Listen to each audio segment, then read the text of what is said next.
nothing repeats itself literally over time. Fascism in the year 2025 isn't going to look identical to fascism in Mussolini's Italy or to fascism in Nazi Germany. It's going to have a different tinge. And in part, at least, that tinge is going to be Elon Musk and the high-tech techno-utopians. It's going to behave differently. It's going to have different priorities. But the underlying assumption of a curtailed public arena, we're seeing that now. And it's quite honestly horrifying. And it's something I don't think America's ever seen before.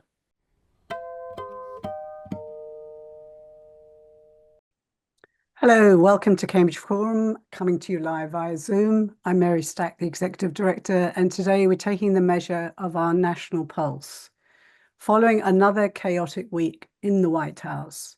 But there's no time for napping in light of recent developments here and in view of the upcoming German elections next week.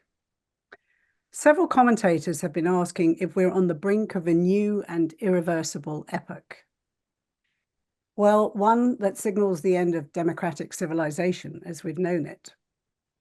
In Germany, Alice Weidel, who's leader of the far-right AfD party, which has its roots in Nazi ideology, met with J.D. Vance in Munich this week. This would have been bad enough, but Vance declined a meeting with Chancellor Olaf Scholz. And then he went on to lecture the whole of Europe on America's project to, quote, destroy democracy. According to Zoe Williams of The Guardian yesterday, this new world order is unfolding before us. Exactly it is, as it looks. But she asks, are we too frozen with fear to name it? So is this shift towards disaster nationalism irreversible? And does it signal a larger descent, the global downfall of liberal civilization? Well, in case you think I'm overstating the case, I've invited three experts here today who are going to help fact check us on these global developments. From London, we have Richard Seymour. He's a London-based author, originally from Northern Ireland. His latest book, Disaster Nationalism, analyzes the roots and threats that this global shift is posing. He's founding editor of Salvage, and his writing appears in The Guardian, The New Statesman, and The New York Times. Michelle Lynn Kahn is an associate professor of modern European history at the University of Richmond. She specializes in the history of far-right extremism, racism, and migration. She's currently writing a book about the transatlantic history of neo-Nazis in Germany and America. And finally, from California, Sasha Abramsky is a widely published freelance journalist, author of 10 books. He's currently West Coast correspondent for The Nation magazine and a lecturer at UC Davis. His works appeared in The Atlantic, New York Times, Salon, Mother Jones, and The Rolling Stone, among other publications. His latest book is called Chaos Comes Calling, the battle against the far-right takeover of small-town America. Well, welcome all three of you. Thank you for staying up, getting up, just to take part in this very important forum. So Richard, let's start with you. The Atlantic Police lists the plays that Hitler made in a careful chess game with his government ministers and then later world leaders when he changed the truth daily, first by blasting the media with endless lies and contradictions, which confused people. Secondly, he targeted the free press as the enemy of the people. Funnily enough, J.D. Vance applauded the free press in Munich yesterday. So any of you can weigh in on parallels that you see between Nazi history, 1939, and the things that are occurring in this country with Nazi salutes, changing slogans. So we'll start with you, Richard. So I think it's premature to call this fascist. I think that fascism historically has been a mass, revolutionary, violent movement that has imposed a party-state dictatorship, and we're not there. What we are at the stage of is in the population, there are growing tendencies towards right-wing authoritarianism and political violence, collective violence. And they're electing leaderships who are challenging the norms the established norms of liberal legality, rights, and mores, just how we treat one another. They always complain, you can't say anything anymore, you get called racist. They're going to turn all that back. So, in terms of what Trump and his boy Musk are up to, you see some parallels with what Trump tried to do in 2016. You remember there was a flurry of executive orders, many of them illegal, turned away by the courts. He was going to do a whole number of things that he never was actually able to achieve in the end. Here he's brought in the birthright citizenship executive order. That's brazenly unconstitutional. Courts flat out refuted it. And the attempted heist by Musk and the so-called Department of Government Efficiency, which is not really a government department in any sense, and Musk is not really appointed. What seems to be going on there is similar to a kind of corporate takeover. This is exactly what Musk would do if he was taking over another corporation. It's exactly what he did in Twitter. So this is a tech move. Move fast and break things. Don't ask for permission. And then we'll sort out the legalities afterwards. And that's what they're hoping for. Now, the courts thus far are resisting them. And thus far, the Trump administration is not saying, we will not obey. What they are saying is, well, we're eventually going to win because we're right. And I think they're banking on the idea that hopefully the Supreme Court, which is fairly right-wing, will back them up. But they're not yet outright challenging the constitutional system. Because if they did do that, then they would push it to a constitutional crisis. That could still very much be on the cards. So to me, a good concept which Angela Davis came up with is incipient fascism, or inchoate fascism, if you want to put it like that. These energies are building up all over the world. It's not just America. And you see similar patterns everywhere.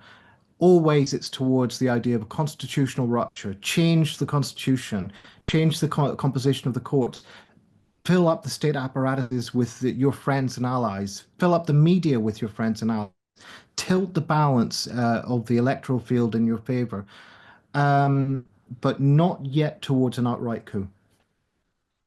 So, Michelle, can we move to you? Because you study this and you've studied very much the 1945 situation that led to the rise of Hitler.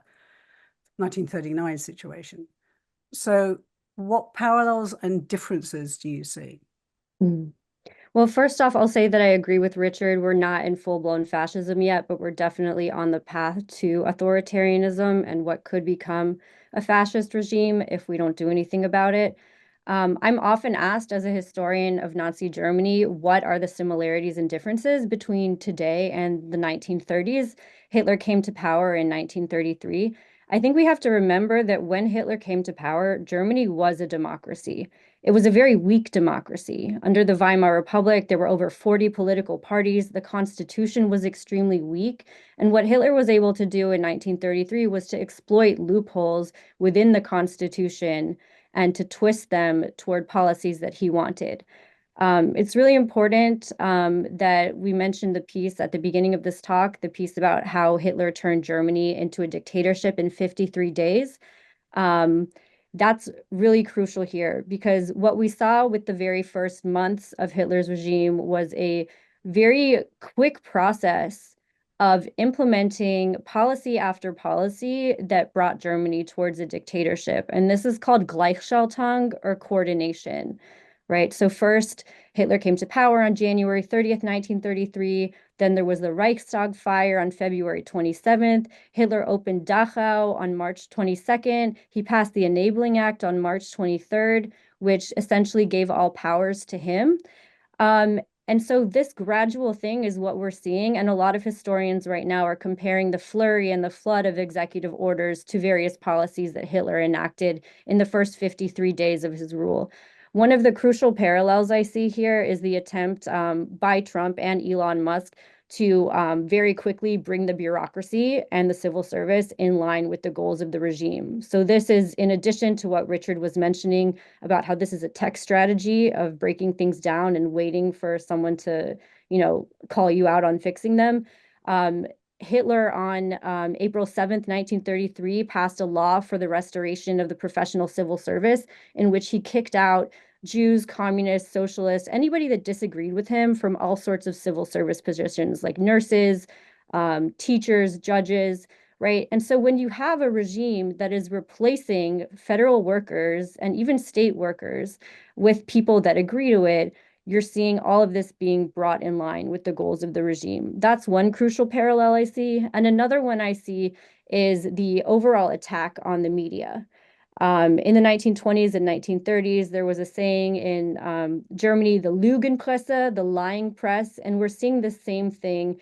We're seeing Trump and MAGA going after mainstream media as being untrustworthy, as lying, and in turn, they're bringing, for example, Fox News essentially becoming a mouthpiece of the administration. And as soon as Elon Musk took over X, which many people thought was kind of maybe a waste of his money or he was making a bad financial decision. Well, the reason he took it over in large part was to turn it into a mouthpiece for far-right extremism and a place where white supremacists, under the guise of free speech, would be able to thrive unchecked. Wow, covered a lot of ground there. So this brings me to the next point, actually, because Sasha, you work as a journalist. And, this is exactly what's being done here, is the real journalists that are doing their job are being excluded, their credentials being taken away, offices for ProPublica, et cetera, being closed down in DC.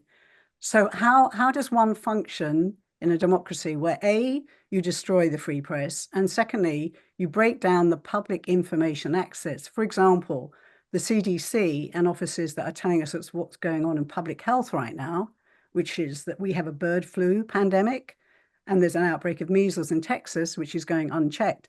That is not getting into the mainstream media. So we have a breakdown of public information.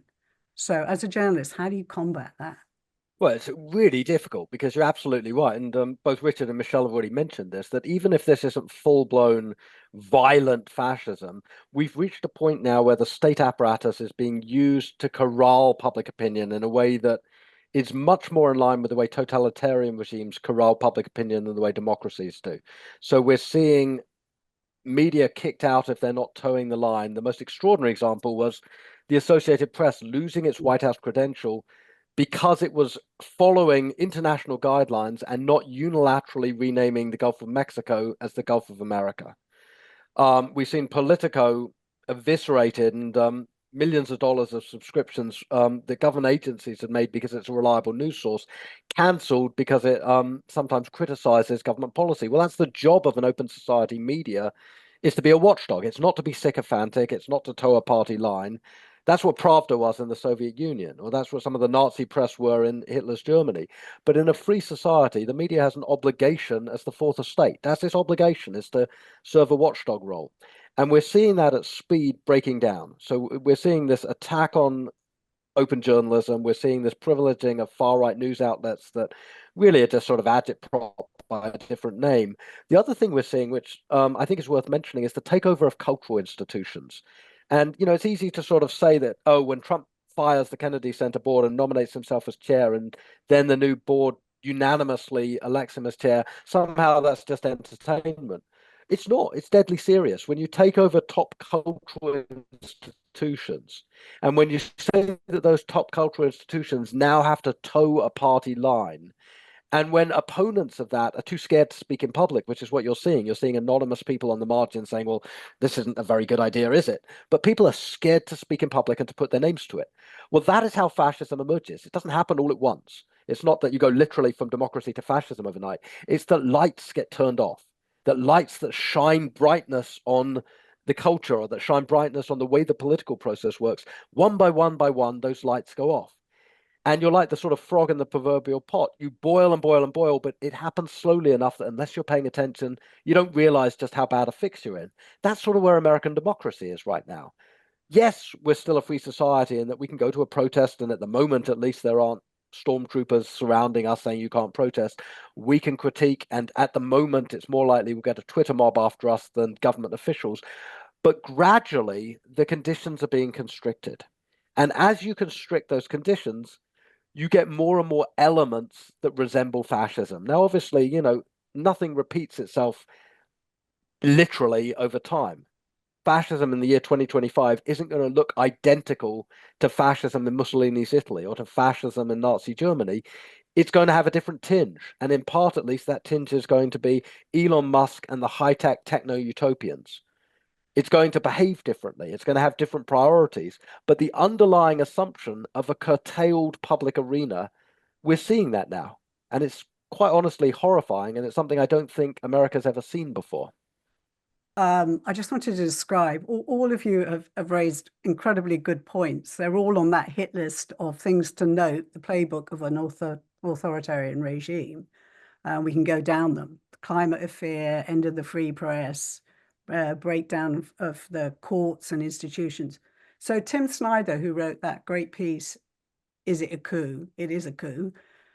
He said that when the Doge operatives arrive, it doesn't look like a coup. This is exactly what you've been saying. He said, one night, a couple of dozen young men go from government office to government office. They're dressed in civilian clothes. They're armed only with zip drives.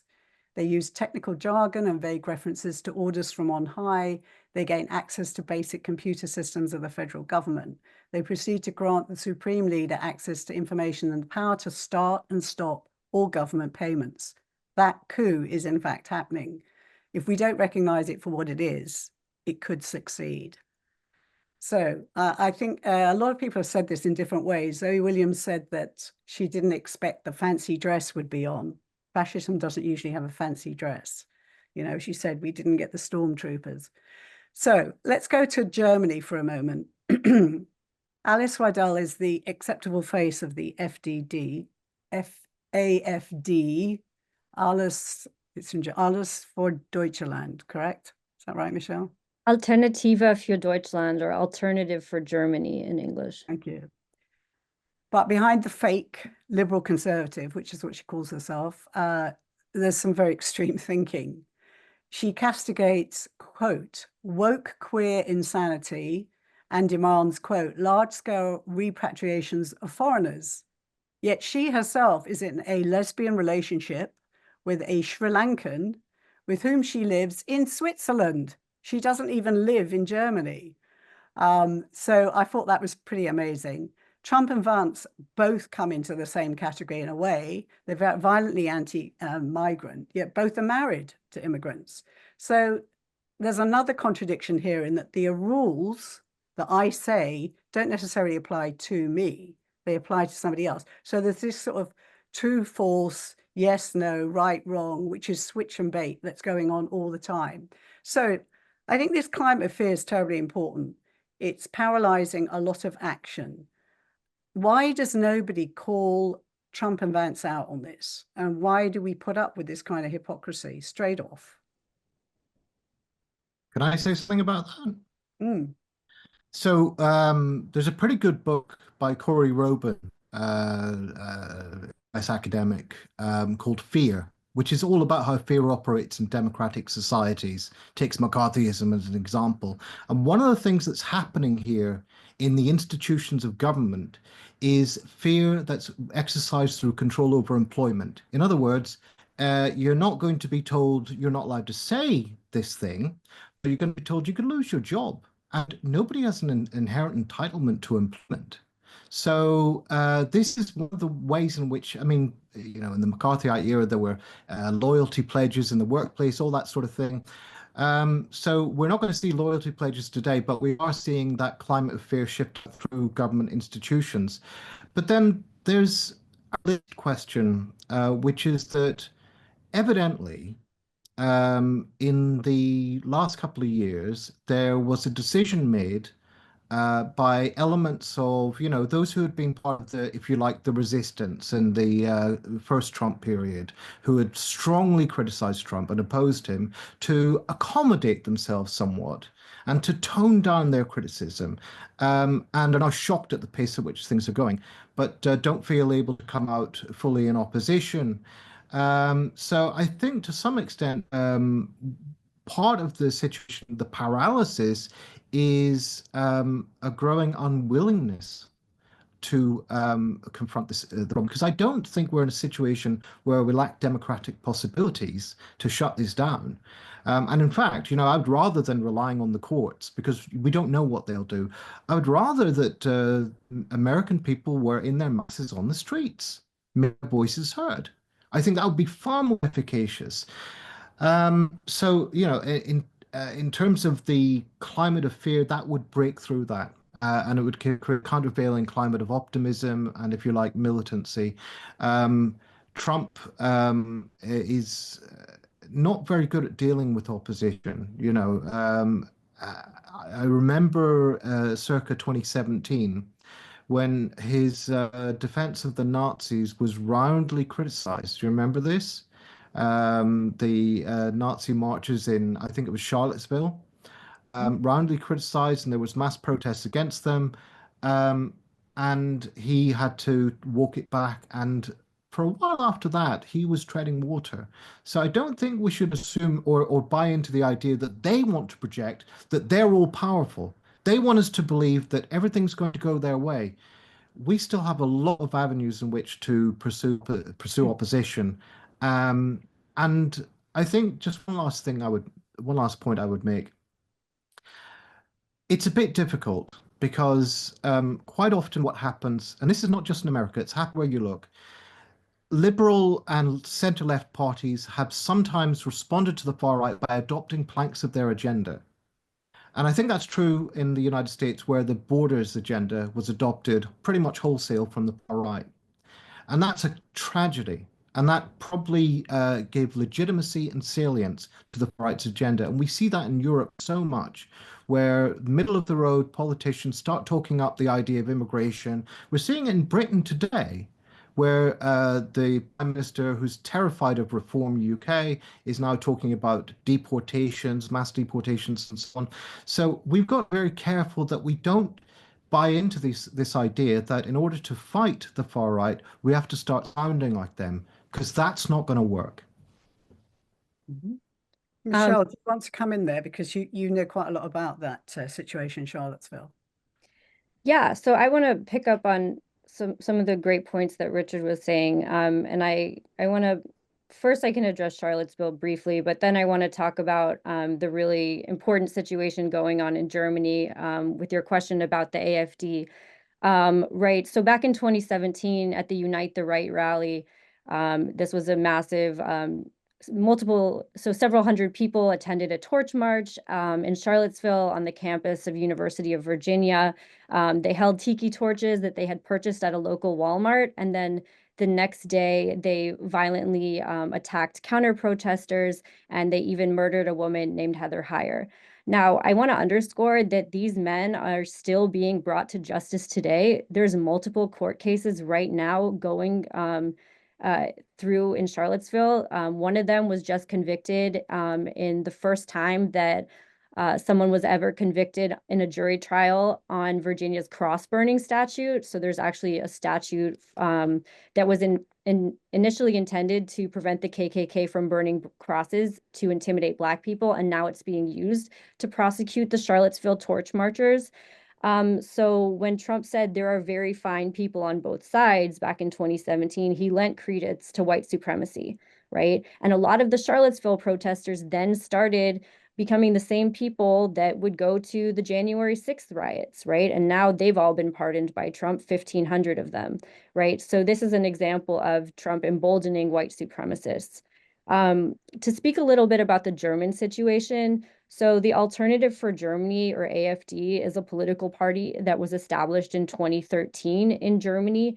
It was originally a Eurosceptic party, a party that just was against the European Union, and it was also anti-immigrant. But gradually, with the Syrian refugee crisis in 2014 through 2016, they increasingly adopted a highly Islamophobic platform, which skyrocketed them to popularity. Now Germany faces a snap election in just several days on February 23rd because the coalition fell apart in December. And the far-right party, the AfD, I checked the latest polling numbers. They're currently polling at 20%. The center-right party, the CDU, is polling at 27%. And to Richard's point about the centrist parties and the center-right being willing to adopt planks of the far-right political agenda, just a couple weeks ago, the leader of Germany's center-right party, the CDU, his name is Merz. He introduced legislation to try to cooperate with the far-right party, the AfD, in order to pass a restrictive immigration bill. And that actually created a large backlash within his party, and members started critiquing him. But this is an example of the center-right's willingness to cooperate with the AfD. Now, traditionally, major German parties have had what they call a firewall since the end of World War II, saying that we will not cooperate with any far-right party to pass legislation. But it appears that that firewall seems to be breaking down. With the AfD polling at 20%, it's highly possible that the CDU, the center-right party, might decide to go into a coalition with the AfD, in which case we would see a governing party, the AfD as part of a governing party. Can we move to you, Sasha, now? You had written a piece saying Trump's win was a boon to the far right in Europe and beyond. Well, what did you mean by that? And what are the further implications now for democratic Europe, which seems to be trying to join together in the absence of Trump now supporting NATO? If you go back to Trump's first period in office, 2017 to 2021, he was surrounded by a series of right-wing ideologues led by Steve Bannon, who had very, very carefully studied how you do a sort of rolling revolution. So we sort of thought of Trump in 2017 to 21 as sort of less ideological and more just about the grift and the con. That may have been true for Trump then. It certainly wasn't true for Steve Bannon and the sort of intellectual warriors of MAGA. They had a strategy, and the strategy was that if you could capture the US government, which was the sort of historical bastion of the international liberal democratic system, if you could capture the US government for a far-right agenda, you could roll that nationalist agenda wherever you wanted. So you could make alliances with Bolsonaro in Brazil, you could make alliances with the populists in Poland or Viktor Orban in Hungary, you could try and create a sort of international of the hard right. And so they sort of put out a mysteries. They sent out Richard Grenell to Europe, and he was sort of, doing a little bit what Vance did this time round, sort of making moves to bring the far right out from the cold and sort of respectabilize them. So if you fast forward to 2024, 2025, there's an entire intellectual framework now. It's not just Bannon anymore. There's an entire intellectual apparatus about respectabilizing and legitimizing views that even a decade ago or less than a decade ago would have been anathema. They would have just been so far outside the Overton window of what's acceptable, what's not acceptable. And so when Vance goes to Europe and Vance says, we're going to punish Europe, which is basically what he said, unless you legitimize and let into the halls of power far-right parties like the AfD, that doesn't come out of nowhere. That's the end result of a decade of strategic thinking about how to empower hard right groups, not just in the United States, but in Europe and beyond. So that's what I meant when I said that Trump's election, it throws accelerant, it's rocket fuel to any far-right populist movement. It's rocket fuel to Modi in India, it's rocket fuel to forces like Bolsonaro's in Brazil, and it's most certainly rocket fuel to the European far-right, which is pushing many of the same issues Trump is pushing. It's suspicious of Islam, it's suspicious of mass migration, it knows there's going to be more mass migration in the age of climate change, and it's doing everything it can to lock down borders, and it's suspicious of what it calls the woke ideology. And if you sort of put all of that together, and you now have Trump as a sort of figurehead for a global far right, it has dismal consequences, at least in the short term, for liberal democracy in Europe. I say in the short term because paradoxically, in the long run, it may strengthen liberal democracy. Because in the same way as Trotsky sort of overstepped the mark when he thought he could have global Soviet revolution, it's entirely possible Bannon has overstepped the mark here with global far-right revolution. It's entirely possible that there will be a reaction in liberal democracies in Europe and beyond that is strong enough to push back against the AfDs of the world. I profoundly hope so, because otherwise the alternative is this endlessly sort of these cascading waves of far-right extremism.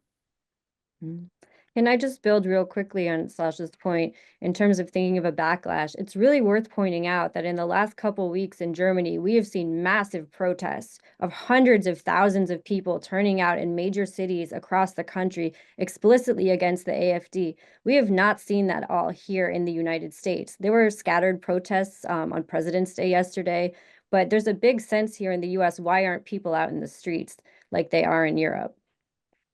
I think the interesting point about that, and Richard can speak more to this, is we have memories in Europe that fascism, it can happen fast and it can happen in various places. And we saw it in Spain, we saw it in Italy, we saw it in Germany. And as you say, 53 days, it can happen fast. So I think we're much more sensitized in Europe to these incremental changes having a big impact. And I think America's a little bit buffered.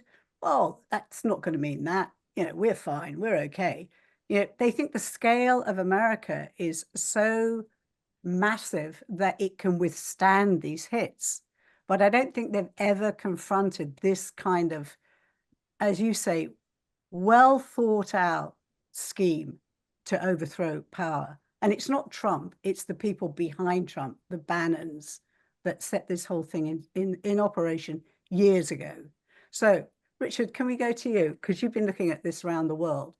What makes this particular group in the United States different? I mean, you talk about them being kind of feasting on disaster. They link across party lines. And what is it that they have in common? Right. So I think in terms of disasters, I'm interested in why people want to support the far right. And one of the things you see in their rhetoric a lot is they're talking about, oh, there's a great disaster coming. When there was a movement, the Tea Party movement against Medicare, they said that there would be death panels. And then the argument was that there was going to be a white genocide. And then the argument was there was going to be a great replacement. And then we heard about elite pedophile rings, Pizzagate, the stories kept getting more and more elaborate and more extravagant. And then in 2020, if you remember, there was the wildfires in Oregon, and people told themselves quite spontaneously, oh, that's because Antifa are out in the woods and they're setting fires. They're trying to kill us. White conservative Christians, they're out to murder us. Now, where does all this come from? I think actually, if you look at places like Oregon, you start to see a pattern. You start to see why this is happening. People are going through real disasters, no question about that. I mean, we've all been through them. But sometimes these disasters that people go through, recession, the credit crunch, austerity measures, wars and COVID and all the rest of it. And then you talk about the sort of more chronic, slow-burning crises like addictions, death of despair, growing poverty, suicides, all this kind of stuff. Very, very salient in rural counties in Oregon. And that emotion has to go somewhere. Something has to be done with it. And one way to deal with that, if you're a conservative and you don't particularly want to, fight the system or anything like that, that's not your thing, is you need somebody to take arms against. And that's what these images of disasters do. They give you someone that you can take arms against. It's the cultural Marxists, it's the Muslims, it's the woke, whoever it happens to be, the enemy of the day. And so what this ends up fixating on is the idea of a redeeming disaster.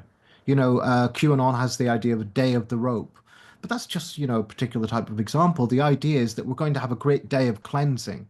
We're going to round up all the leftists and all the communists who are in charge and all the Hollywood Democrats, and we're going to put them in Guantanamo Bay and we're going to have them all shot. This was the idea. And that's global. Now, to me, the most dangerous part is not what they're going to be doing in government when they get elected, these far-right leaders, because they're quite dangerous enough in themselves. But actually, it's what people are going to be doing on the ground, people who are armed. Because if you look in India, for example, one of the big resources of support for the far-right BJP, Hindu Nationalist Party, very Islamophobic, is pogroms. Whenever they have got a problem electorally or politically, they have a pogrom. This is actually something, there's a bit of a canary in the coal mine here, because you can go back to the Gujarat pogrom in 2002, when Narendra Modi was still a local governor of the state of Gujarat, northern India. And he and his officials basically coordinated a pogrom against Muslims, thousands killed, but they were killed by ordinary people, volunteers, including actually historically excluded people, women and Dalits.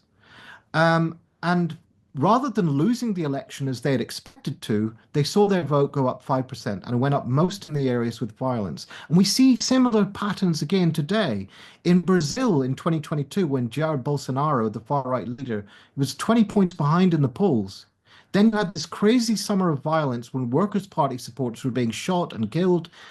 There was riots in the streets. And Bolsonaro almost came close to winning. He was within a fraction of a point of taking the presidency or the prime ministership again. Similar pattern in the United States in 2020. You have these movements against lockdown, death threats against health professionals, and you've got vigilante murders of Black Lives Matter protesters on the streets. And those vigilantes were to some extent welcomed by some local police departments. So it's not straightforwardly bottom up. But if you hadn't had that summer of violence, you wouldn't have had the insurrection. If it hadn't been for that preparatory work, the Republican Party would not have been buzzing with energy. And actually, I think Donald Trump, if you look at it, his electoral base has grown in every election, 2016, 2020, and 2024. His electoral base grew. Why? I think that excitement rallied his base. It turned people out and it reached new people who he hadn't reached before. So this is what's dangerous to me. It's the excitement, the thrill, and it's the feeling of efficacy and agency when actually most of the time we feel paralyzed. We don't feel capable of doing anything about our problems. That's the dangerous thing to me. Somebody's asked here in the chat, what type of pressure do you expect Trump to put on the disloyal higher-ups? Put on what pressure do you expect Trump to put on disloyal higher-ups, people that challenge him, the lawyers that are doing their jobs? Yeah. I mean, he's already gone after some of them. He's made that very clear, hasn't he? That that people risk being fired, or essentially Elon Musk's boys are in there basically saying, well, you can resign and you'll get some money. I mean, they're lying. It's illegal what they're proposing. But it's the culture of fear. And even if they can't fire you, they can make your life a misery. And also, don't forget, there's also kind of DIY harassment. These far-right leaders are extremely good at farming out harassment, sexual harassment, death threats to troll farms and to volunteer trolling communities. Rodrigo Duterte in the Philippines, extremely good at that. Modi, very good at that. Bolsonaro had his Office of Hate. I'd be very surprised if Trump didn't have some relationship to some sort of trolling organization, which would occasionally not just harass and threaten people and make their lives a misery, but also potentially result in lone wolf murders and vigilante killings and that sort of thing. So I think it's the pressure is coming from two sides. The threat to your employment, to your reputation, and the threat of angered citizens coming at you. Anyone want to weigh in on this, Sasha? Yeah, I think this idea of sort of vigilantism is, worth exploring more, because what Trump has done over the last few years is legitimize the notion of political violence. It hangs over us like a Damoclesian sword. So we went through an entire election season where everybody knew, because Trump had basically said as much, if he lost the election, he would not accept the election result and he would activate a violent mob. Everybody knew that if Trump won, the election was going to be 100% legitimate. If Trump lost, it was going to be because of fraud. It was going to be because votes had been changed, and there was going to be mayhem on the streets. So that is a gun to the head of democracy, which is why it was so dispiriting when Kamala Harris presided over the Electoral College vote certification and then sort of celebrated it as a glorious expression of democracy. Well, she had no choice to preside over that. She couldn't have done anything else. But to celebrate it as American democracy working absolute nonsense. It worked because one side had pledged in advance to accept the result, but the other side hadn't. The same thing when Bill Clinton, Hillary Clinton, Barack Obama, Kamala Harris, when they went to the inauguration ceremony and again celebrated it as an example of American democracy working. Absolutely not. Because for the last year, or arguably you could say for the last 4 years, since January 6th, 2021, there had been a gun to the head of democracy by far-right groups in America.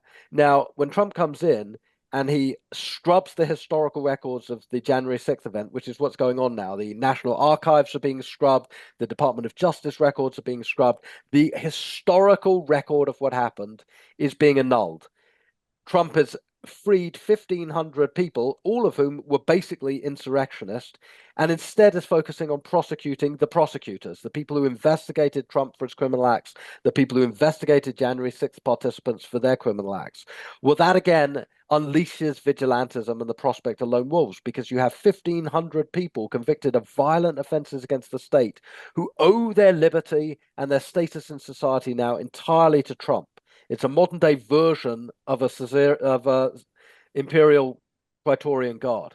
The dangers can't be overstated. When you have a president intent on vengeance, you have a president intent on rewriting history, and you have a significant number of armed, trained people out in society owing a personal loyalty to Trump, that has all the conditions for violence. So whether or not we're there yet, whether or not this is fascism or just incipient fascism, we know that there are people out there willing and able to put a gun to the head of our democracy. And that is a terrifying realization, and it ought to change how we deal with this. We can't just assume it's business as usual. We can't just assume that, if we put our heads in the sand and go about our lives, somehow this will just bumble along and turn out all right, because there's no evidence to suggest it will. Quite the contrary, the evidence suggests unless we activate, unless we get out in the streets, unless we protest, unless we make our voices heard, we are going to be facing the crumbling and erosion of the conditions that make democracy possible. We've had a lot of comments, obviously supporting and asking questions. What role can Congress play in stopping Trump and Musk? Who will lead this action? When will we finally see the rollover and play dead Democrats act like an opposition party with a vision and a backbone? How much do you blame the ineffective Democratic Party in the US for the rise of Trump? Anybody want to have a go at any of that? Do you see any real backbone emerging, any leadership, any significant adversary that Trump is scared of, that Trump will pay attention to? I mean, just jumping in very briefly, reporting around the country, it seems to me there is plenty of activism at the state level and at the city level. There's plenty of very energized local government that's ready and able to push back. At the national level, the Democrats are behaving as if they've been sideswiped, like someone just hit them on the side of the head and they're feeling a bit dizzy and they don't know what to do about that.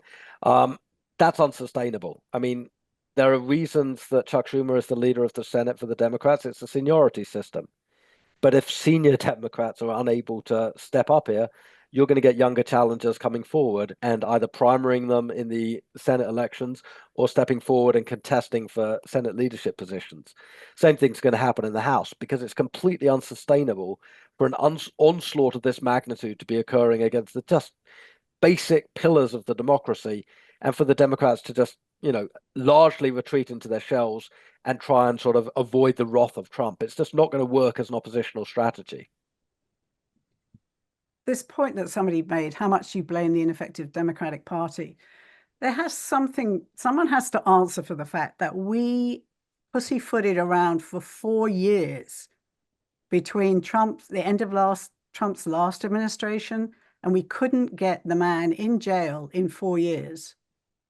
That speaks to me of either they're fearful of him, or I don't know what, or we cannot ever pass good legislation now with the Supreme Court we've got. It reminds me of the fact that there was a whole investigation into the January 6th insurrection, and it was extremely thorough. And to me, it showed clear evidence of a soft coup attempt. Mm-hmm. And the violent insurrection was a kind of an effort to push that through. But basically, it showed that the system was extremely precarious. I can't remember the name of the Is it the Democrat who Mueller said it. report? The Mueller report? Not the Mueller report. I'm talking about the report on the January 6th insurrection. I can't Oh, remember the name of the Democrat who said this, but he said basically the system held, but barely. Now, if the system held but barely, then the system is wrong. There's something up with the system. There are several things obviously going wrong, but I think one would be looking at as a minimum major radical constitutional reform to protect democratic systems from this kind of entrepreneurial incipient fascism, whatever you want to call it. And there's been no ambition on that front whatsoever. I mean, they don't even want to do something like, I don't know, challenge the Supreme Court, restructure it, or something like that, when it's clearly an organizing locus against democracy. So, I mean, and to be honest, my answer to the questioner is, I'm not in America, okay? So I'm not a specialist on this. I'm just watching from afar. But my feeling is don't rely on the Democrats. They will follow. You get in the streets, you lead, they will follow. any other one? Nobody else want to weigh in on that? Here's another question. What reaction do you envisage if Trump invites Putin to meet him in the US?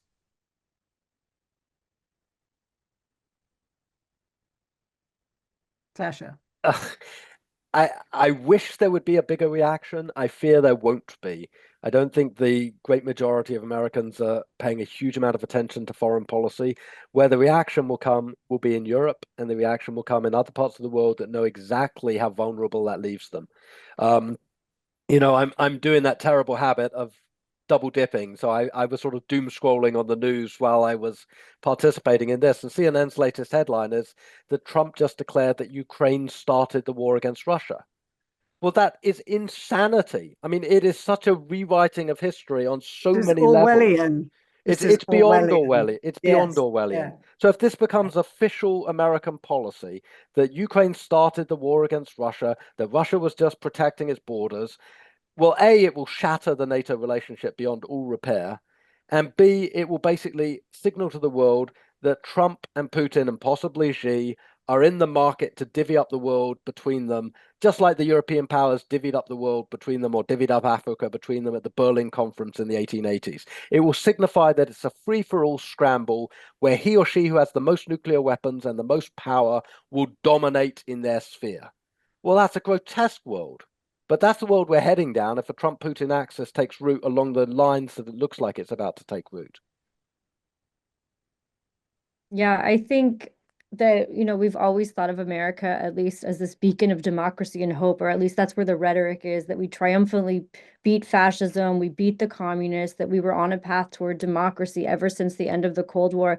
But I think that a lot of us need to really wake up and realize that America may be part, or maybe heading towards being part of a new axis of evil, right? Where we are the bad guys, so to speak, in this new constellation of the world.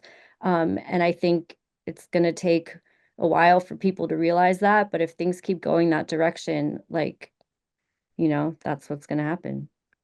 I think, as somebody pointed out, this is partly part of the problem, is the way that Trump and his cohort behave, which I remember the first time round was just a huge shock to me when I saw him disporting himself and carrying on like a total buffoon, throwing people out of press conferences. They're not even holding press conferences. This is the first time round. I thought surely something will give here. The press will say, hold on a minute, you work for us. We are in a democracy. You have to tell us what's going on. And nobody did. It just went from there, it descended. And I think it's because, and this chap says here, maybe it's because nice guys finish last and the Trump Musk coalition simply ignore the rules of the game. And I think that's very true. The Democrats behave according to the rules, and so far the rules for a long time served them. And now all rules are off. Everything is possible. And there's no instruction for them how to take this on. I think that's it. They've got to rethink strategy here, big time. Can I just say, in terms of this stuff about the world system and the attitude to Russia and Ukraine. I mean, I agree with what's been said. Obviously, there's Trump's general orientation is towards a kind of old-fashioned realpolitik, unvarnished. But there's also something quite important going on intellectually with this crowd. You can see a number of speeches by people like Rubio and so on, who are basically saying the unipolar world is over. And the world order that America helped build now works against it. Now, I mean, one doesn't have to agree with their specific line of analysis to see that that is responding to something that is really happening, which is relative American decline in the world. And so what they're saying is we are going to forget about the institutions of globalization. We're going to forget about international law, all of that sort of stuff. What we're going to work on, I mean, Trump's fantasy is geographical consolidation. We're going to get Greenland. We're going to get the Panama Canal. We're going to get Canada as the 51st state. I don't think that's going to happen. He even thinks he's going to annex Gaza to that conurbation. I don't know how. But I don't know how this is going to happen. But there is basically some idea that something has to shift. And I think their sense of their notions of power are extremely crude. The idea that you would need to own Greenland in order to access its resources is very backward. But you can see that it's responding to a real problem. And I think in terms of the response, if Trump meets with Putin, I think in parts of Europe, I mean, I hope this happens. Some people might say, well, you know what? The days of Atlanticism are over. We need new alliances. We need a new way forward. I certainly see a possibility of a new European order, not a union like the old European Union. I mean, a union, a military union that is going to be stronger than NATO. Because they really are on their own. I don't think Trump's going to keep paying for NATO. I think the only way he'd do that is if there's conditions. That's my take on him. Okay, pushback. Michelle, we haven't got a lot of time left. I know there were underground people resisting, all sorts of underground units resisting the takeover of fascism in Germany. Sadly, they weren't successful. So the scale of things is enormous in this country. How can we push back against? I mean, I certainly saw local people demonstrating where I live. There's been lots of pocket protests. In California, San Diego, there's a lot of protests. And there was some large number in DC yesterday. But coordinating that and actually people having to take this seriously, how do you do that? How do you actually make them see that this is really, you either protect it and fight for it, or it's going to be gone situation? Unfortunately, I don't anticipate mass protests happening in this country until things get even worse. There's not a drive for mass protests right now. Like nobody's really organized anything successfully, as you say. And I think that people continue going about their everyday lives and not doing anything because they're not hit in the face with the personal consequences of politics yet. One of the reasons that, Nazi Germany thrived for so long is because for the ordinary German person who was white and Aryan, it was actually a pretty good time. The economy was doing well, right? So all of these things, because they didn't actually affect people's lives very much, nobody really had a problem with the fact that the government was fascist, right? And you saw your neighbors being taken away, you saw minorities being persecuted, but it didn't really hit you to the same extent. And so I think when we start to see things that actually affect, mainstream American society and not just, minority groups or people who can be ignored, right? I think that we really won't see anything really start to change or to take to the streets. Someone's brought up a question, I think it must be from your books, Richard. Are there lone wolves, you say,